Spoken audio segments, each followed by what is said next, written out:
Today, I'm pleased to welcome to our program Annette Houston, the Managing Director with FM Services Group in Ireland. I know we're here to talk about your company and some big news, but let's start with this.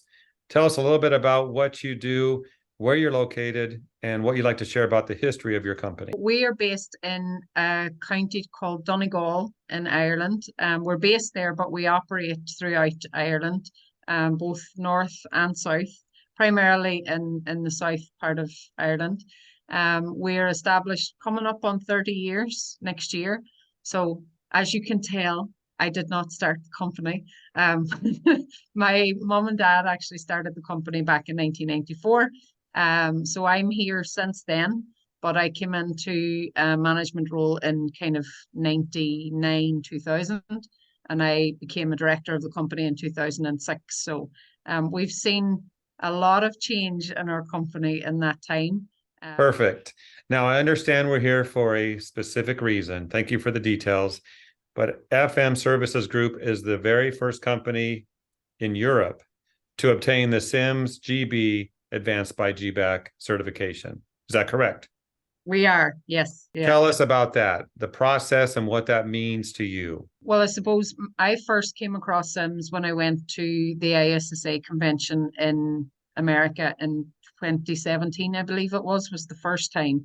And I remember we had just gone through ISO 14000, which is the environmental standard, and we had ambitions to go for the safety standard and the quality standard. So I thought, well, when we get all these, CIMS will be an easy bolt on, or so I thought.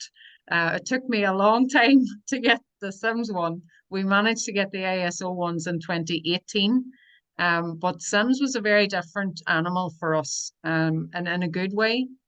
It wasn't necessarily a compliance exercise and it's a folder that sits on the shelf. CIMS fundamentally changed how we run our business. So it helped us to streamline the information that goes to each site, the information that we hold and process for our clients, for our staff. It encourages us to perform client feedback and staff feedback. So it's really helped us run a better business. And definitely we found that going through the process ourselves. So I trained in 2019 as a CIMS expert. And then we made the decision to go through the process and do the work ourselves, to not bring in a consultant to help us to put all the plans together and processes together. We thought if we actually do what we're already doing, we knew that we had a lot of the things in place because we had ISO, but if we understood it and if we did it ourselves, we would understand it and live it better every day. So that's what we chose to do. So it took us a little bit longer than if we had brought a consultant in, but we definitely got company-wide far better learning from the process by doing it ourselves.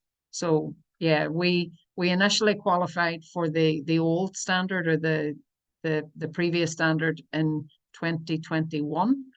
And then we were the first company to go through the revised standard with the GBAC enhancements back in July there. So we were thrilled. Well, congratulations on that accomplishment. And I love the fact that you went through the process yourself, you got it done, and what you learned was amazing. Now, my next question is this: what does this mean for your staff? How do they feel about all of this in the process?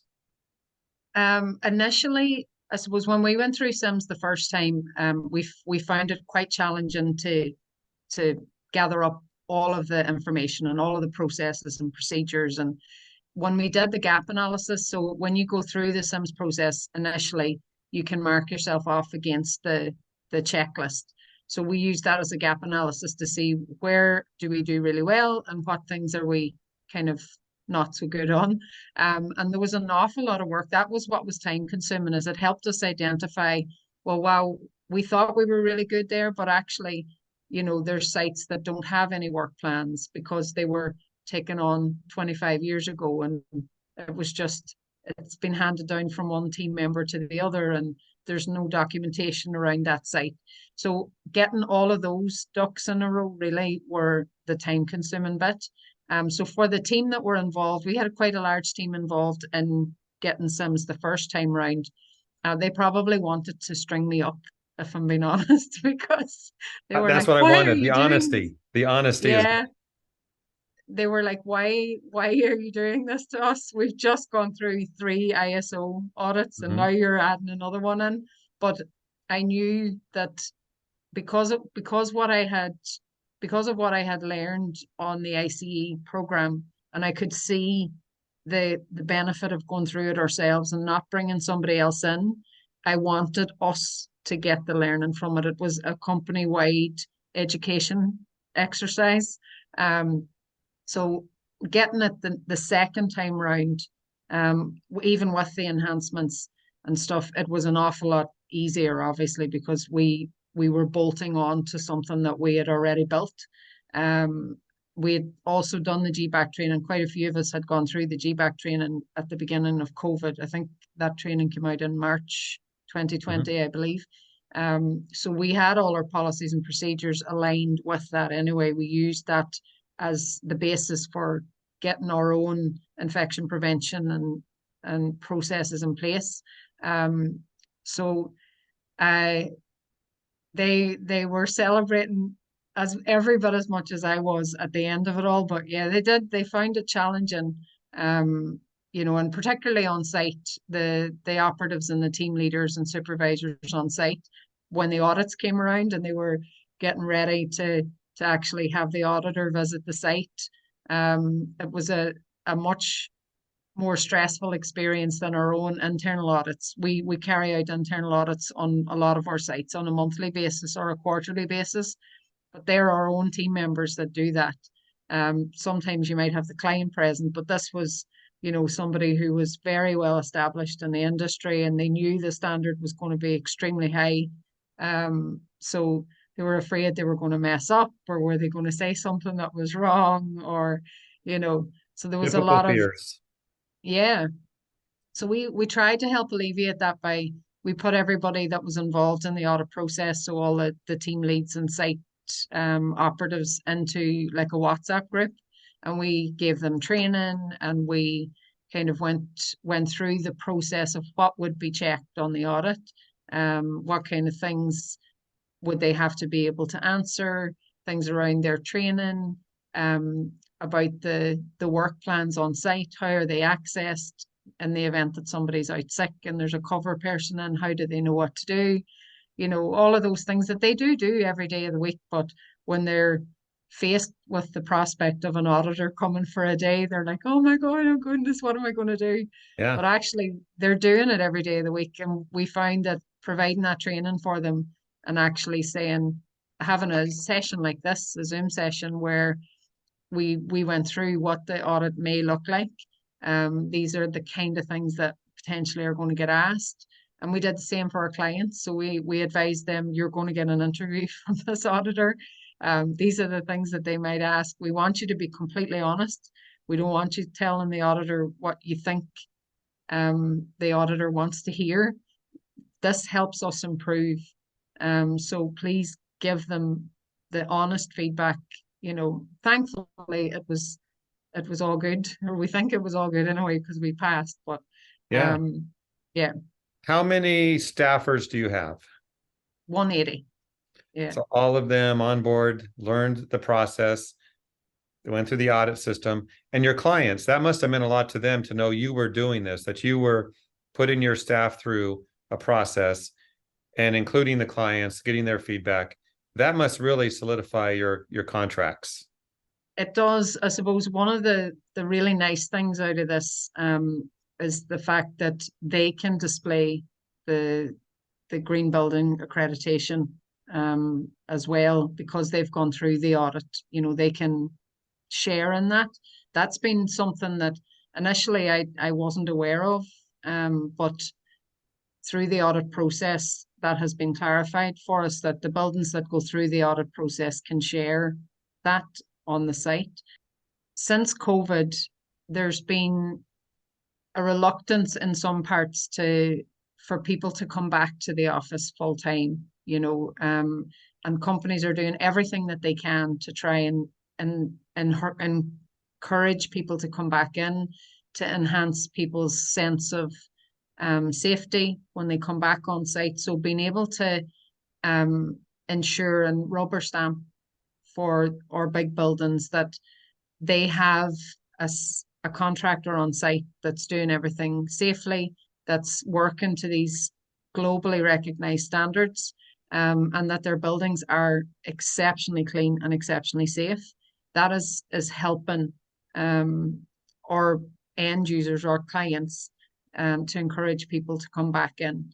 So I think definitely as we try and come back from full-time remote working to hybrid, to maybe we're leaning towards trying to get people back in the office on a more full-time basis. I think these things inevitably will come to the fore, and hopefully we'll see more companies taking standards like this and trying to make sure that their buildings are 100% for their teams.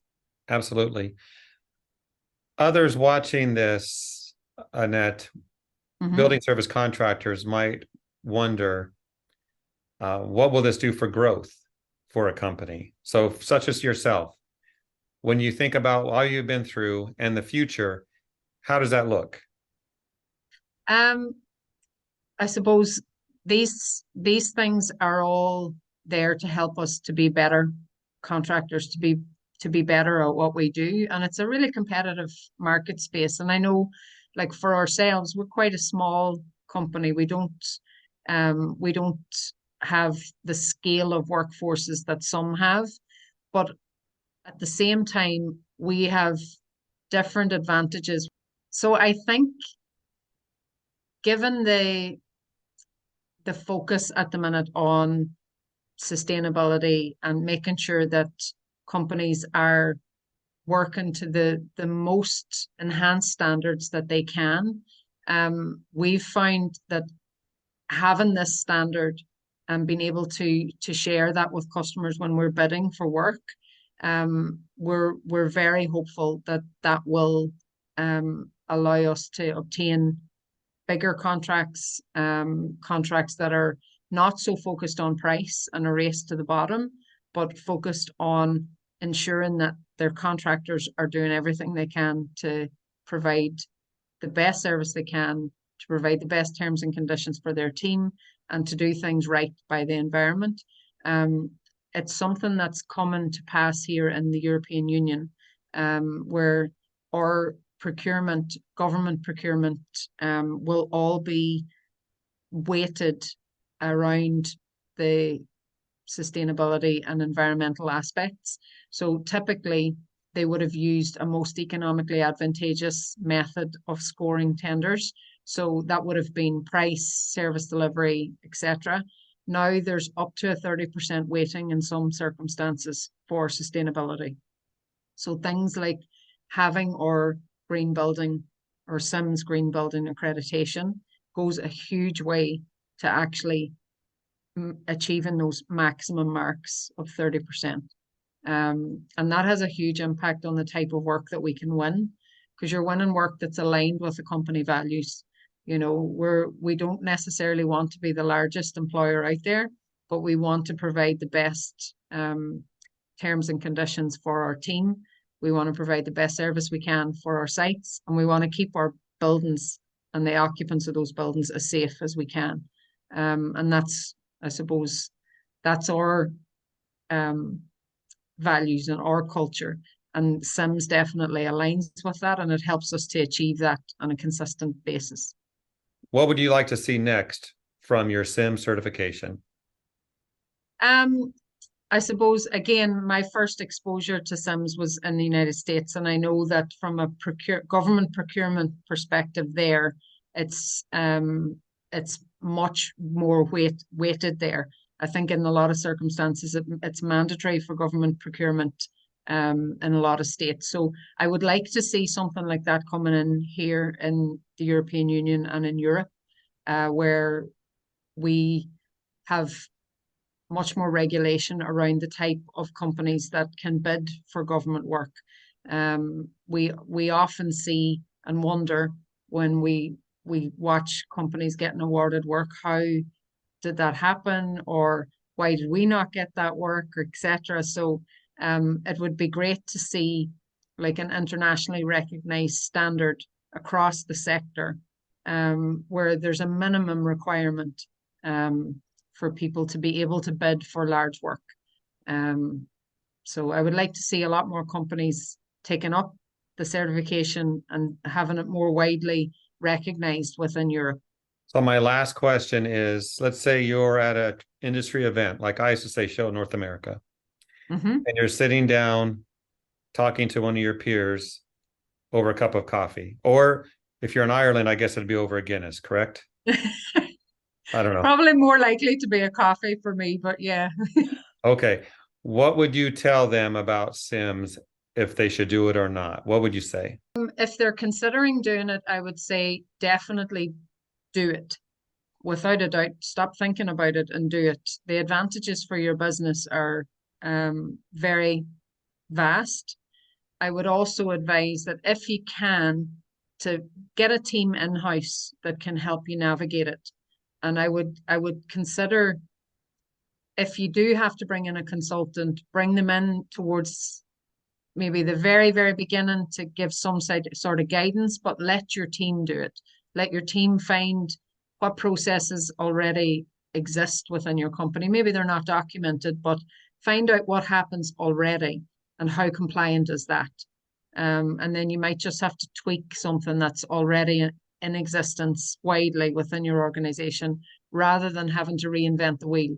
You know, if somebody comes in with no knowledge of your company, no knowledge of your team and how you do things, it's very easy sometimes for somebody to come in and say, well, here's a policy and a procedure, let's follow that. But that might not work, you know, at a grassroots level within an organization. So I would definitely encourage people to get some people trained in the ICE standard, and get them to lead the charge and get them to go through the process. And then if you need to bring a consultant in at the end again to, you know, rubber stamp everything, that's fine. But the learning is in the doing.